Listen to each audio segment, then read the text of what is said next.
Halo Sobat Sipil, setelah kita mempelajari penyelesaian pemrograman linier dengan menggunakan metode grafis pada masalah memaksimalkan di video sebelumnya, di video kali ini kita akan membahas penyelesaian untuk masalah meminimalkan dengan menggunakan metode grafis pada pemrograman linier.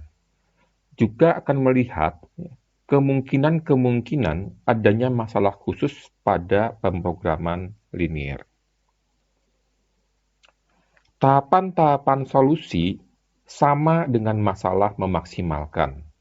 Dimulai dengan membuat formulasi model, kemudian tahap pertama, 2, 3, 4, 5. Hanya saja pada tahap keempat, garis fungsi tujuannya akan kita geser ke nilai yang lebih kecil, ke arah kiri atau ke arah bawah, untuk mendapatkan titik solusi optimalnya. Nah, sebagai contoh, kita bahas permasalahan produksi sebagai berikut. Sebuah perusahaan memproduksi dua jenis produk yang menjadi bahan baku bagi perusahaan lain. Berdasarkan analisis tingkat persediaan dan permintaan potensial bulan berikutnya, pihak manajemen menentukan total produk A dan B yang harus diproduksi paling sedikit 350 buah. Data lain yang ada berupa pesanan sebanyak 75 buah produk A dari sebuah perusahaan yang sudah menjadi pelanggan utama. Waktu pemrosesan produk A adalah 2 jam per unit, sedangkan produk B adalah 1 jam per unit. Dan untuk bulan depan tersedia 200 jam waktu pemrosesan. Tujuan manajemen adalah memenuhi kebutuhan tersebut dengan biaya produksi minimum. Biaya produksi adalah 10.000 untuk setiap produk A dan 15.000 untuk setiap produk B. Kita mulai dengan memformulasikan model matematikanya. Ada dua buah variabel keputusan, yaitu X1 jumlah produk A yang diproduksi dan X2 jumlah produk B yang diproduksi. Kemudian fungsi tujuannya adalah meminimalkan biaya produksi. Untuk produk A atau X1 biayanya adalah 10.000.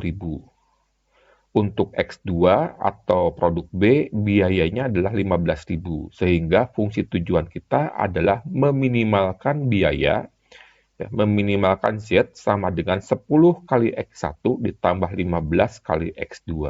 Ini dalam ribuan. Kemudian fungsi kendalanya. Kita lihat yang pertama, Sobat Sipilnya, bahwa total produk A dan B itu diproduksi minimal atau paling sedikit 350 buah, sehingga fungsi kendalanya adalah X1 ditambah X2 itu harus lebih besar sama dengan 350. Kemudian fungsi kendala lain adalah produk A itu sudah ada yang pesan sebanyak 75, sehingga untuk fungsi kendala kedua, produk A atau X1 itu harus diproduksi minimal 75 buah. Kemudian fungsi kendala ketiga adalah waktu pemrosesan produk A 2 jam per unit, produk B adalah 1 jam per unit. Dan ketersediaannya adalah 600 jam. Sehingga fungsi kendala ketiganya adalah 2 kali X1 ditambah X2 lebih kecil sama dengan 600.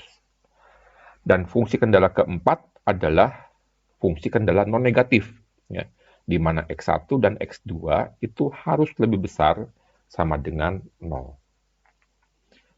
Tahap pertama adalah kita buat grafik titik-titik solusi layak untuk setiap kendala. Karena di sini ada kendala non-negatif, berarti area layak kita pasti ada di X1 positif dan X2 positif. Sekarang kita lihat fungsi kendala pertama. X1 ditambah X2 lebih besar sama dengan 350. Kita jadikan sama dengan.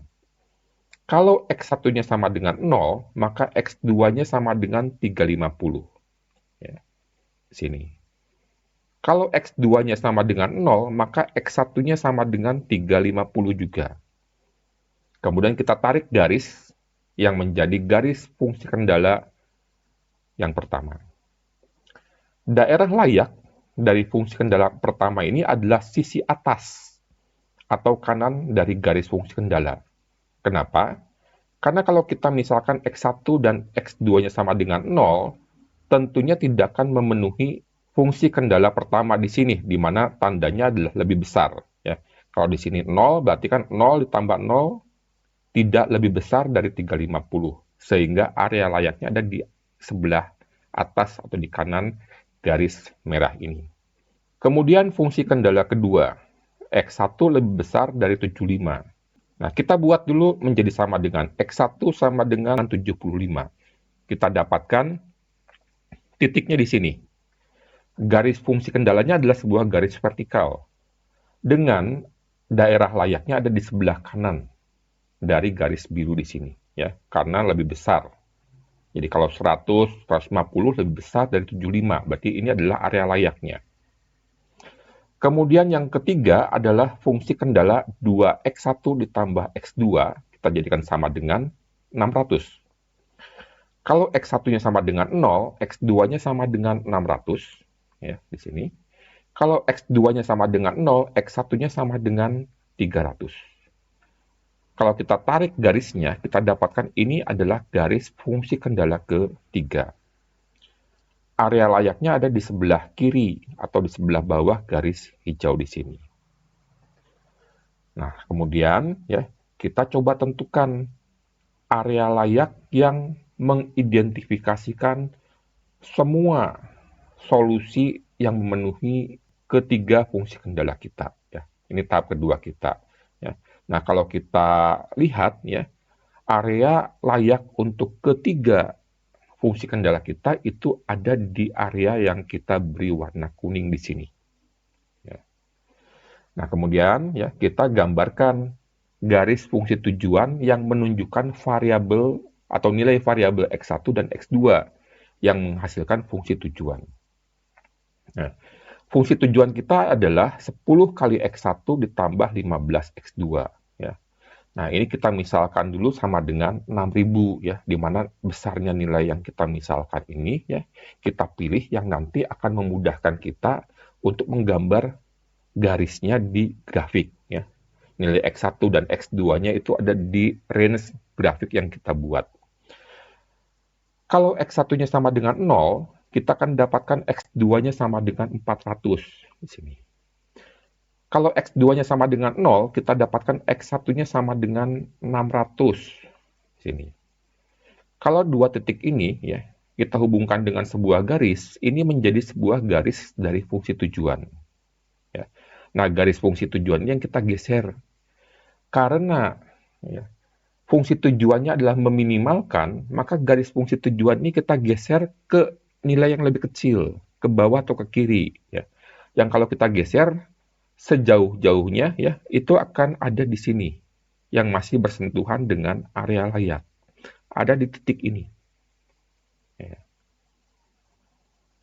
Nah, sekarang kita akan mencoba ya mencari ya berapakah X1, berapakah X2 di titik ini yang akan menjadi titik solusi layak ya dari permasalahan kita.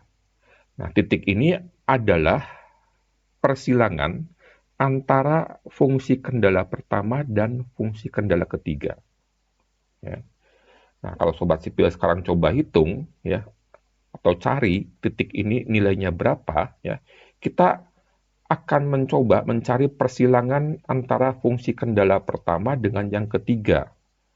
Nah, fungsi kendala pertama adalah X1 ditambah X2, kita jadikan sama dengan 350. Kalau X2-nya kita pindahkan ke ruas sebelah kanan, sama dengan, kita dapatkan X1 sama dengan 350 dikurangi X2. Kemudian, fungsi kendala ketiganya adalah 2X1 ditambah X2 sama dengan 600. Nah, persamaan yang kita dapatkan sebelumnya, X1 sama dengan 350 dikurangi X2, kita substitusikan ke X1 di sini.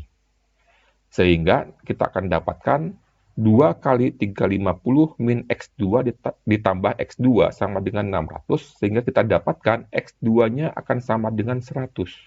Dan kalau X2 yang sama dengan 100 ini, kita masukkan ke persamaan ini, kita akan dapatkan X1-nya sama dengan 250.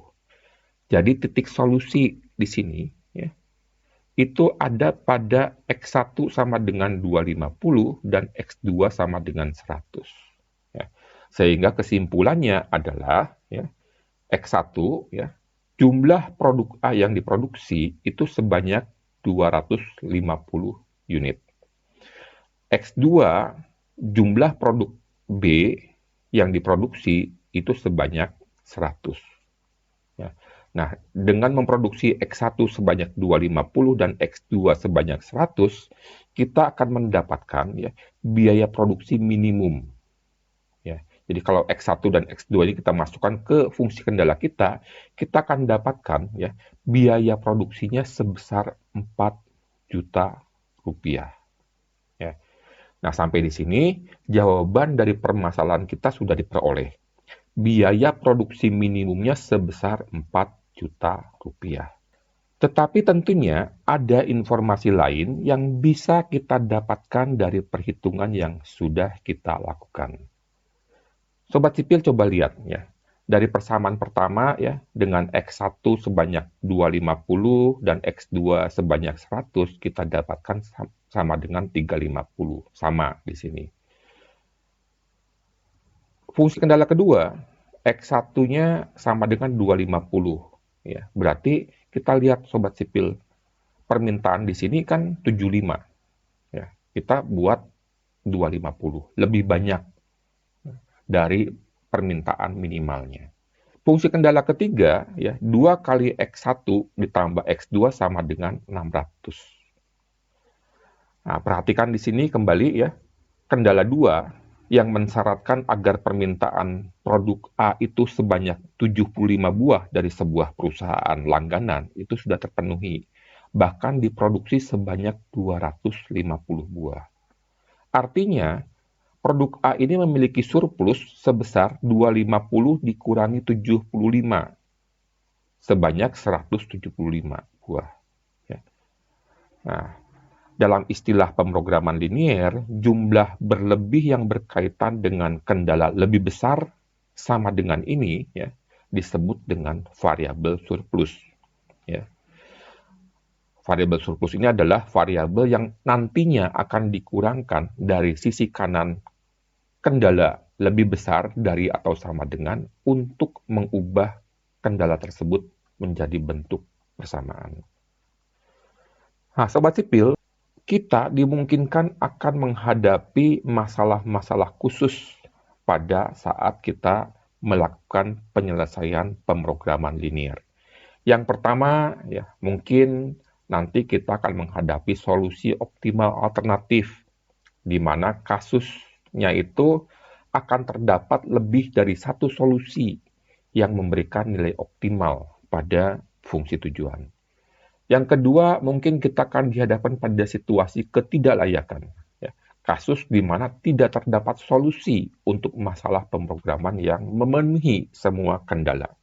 Dan yang ketiga adalah masalah ketidakterbatasan, di mana kasusnya nilai fungsi tujuan dalam solusi tersebut besarnya tidak terbatas, ya, tanpa melanggar kendala. Nah, kita coba lihat satu persatu, sobat sipil. Ya. Misalkan, pada permasalahan yang kita hadapi di video sebelumnya, di masalah memaksimalkan nilai fungsi tujuannya ini, yang semula 100 kali X1 ditambah 90 kali X2, kita ubah menjadi 93 kali X1 ditambah 90 kali X2. Maka garis fungsi tujuannya itu akan kita gambarkan dari, ya, 63 X1 ditambah 90 X2, kita misalkan sama dengan 31.500, ya. Jika X1-nya sama dengan 0, maka X2-nya sama dengan 350, dan jika X2-nya sama dengan 0, maka X1-nya sama dengan 500. Kalau kita tarik garis yang menghubungkan dua titik di sini, ini menjadi garis fungsi tujuan kita. Ya.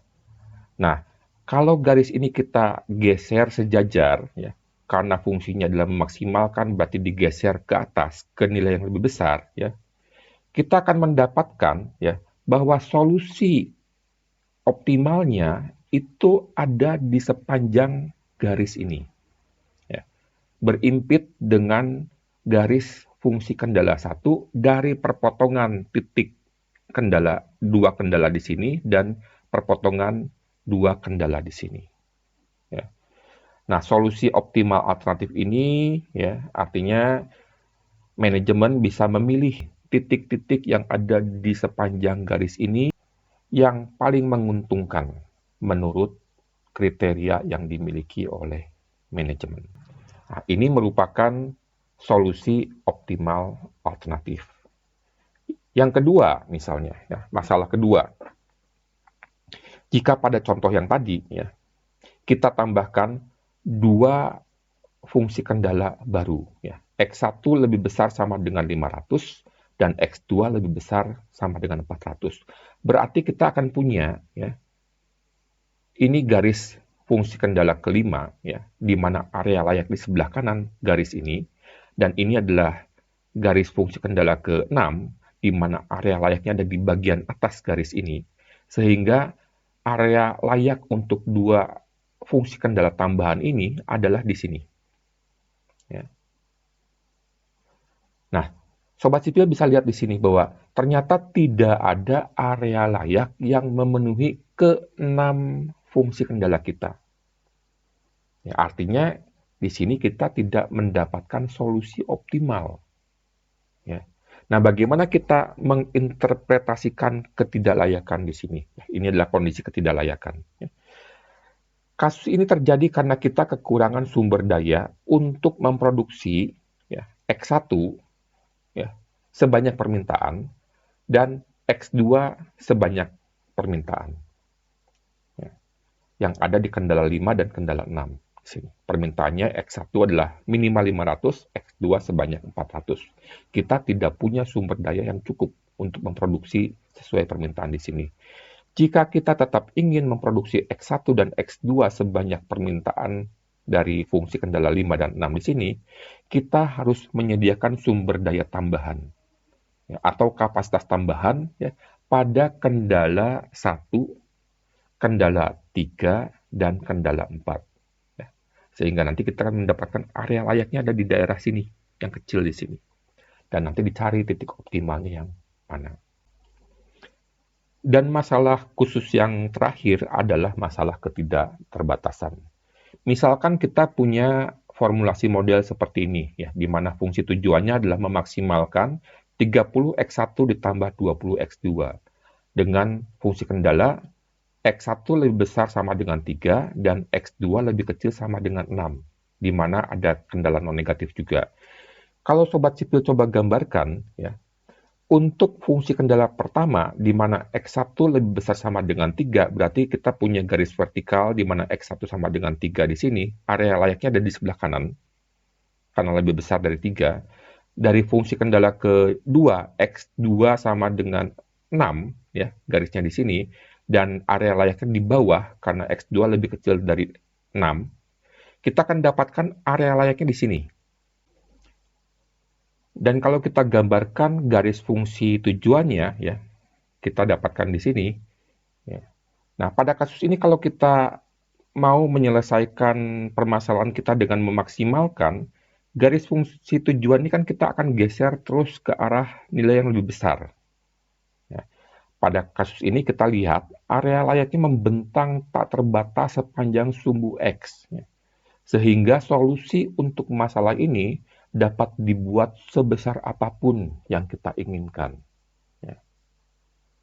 Ini tentunya menjadi utopianya para manajer. Kalau sampai kita mendapatkan kondisi seperti ini, biasanya mungkin kita terlupakan dengan sebuah kendala yang akan membatasi ketidakterbatasan ini. Ya. Dan mestinya kita harus mengevaluasi lagi apakah benar, ya, semua fungsi kendala kita ini sudah tertulis pada formulasi model kita. Demikian Sobat Sipil, video kita kali ini semoga bermanfaat untuk semua Sobat Sipil.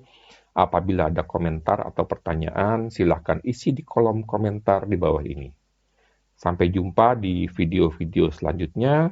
Terima kasih dan salam Sobat Sipil.